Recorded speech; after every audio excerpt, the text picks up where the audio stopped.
Take a moment to read the following.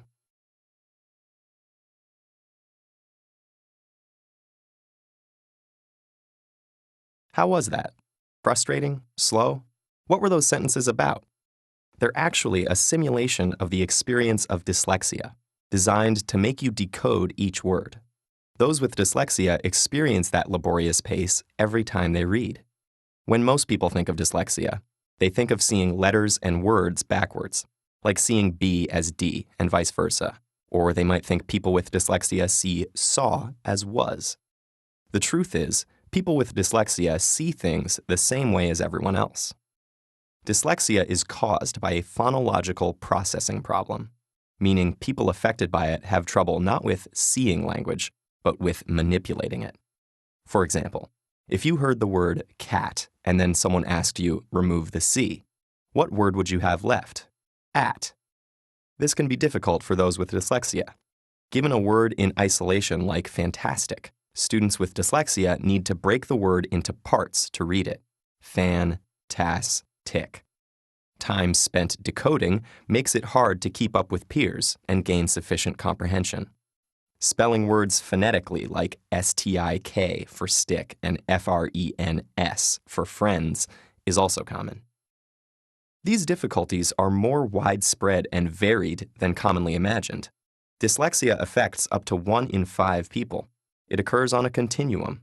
One person might have mild dyslexia, while the next person has a profound case of it. Dyslexia also runs in families.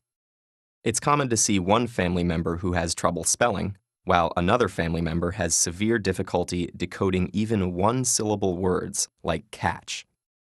The continuum and distribution of dyslexia suggest a broader principle to bear in mind as we look at how the brains of those with dyslexia process language.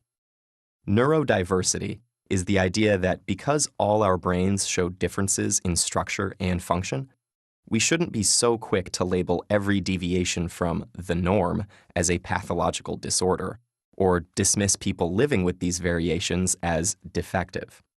People with neurobiological variations like dyslexia, including such creative and inventive individuals as Picasso, Muhammad Ali, Whoopi Goldberg, Steven Spielberg, and Cher, clearly have every capacity to be brilliant and successful in life.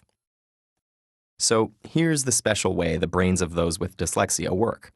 The brain is divided into 2 hemispheres. The left hemisphere is generally in charge of language and ultimately reading, while the right typically handles spatial activities. fMRI studies have found that the brains of those with dyslexia rely more on the right hemisphere and frontal lobe than the brains of those without it. This means when they read a word, it takes a longer trip through their brain and can get delayed in the frontal lobe. Because of this neurobiological glitch, they read with more difficulty. But those with dyslexia can physically change their brain and improve their reading.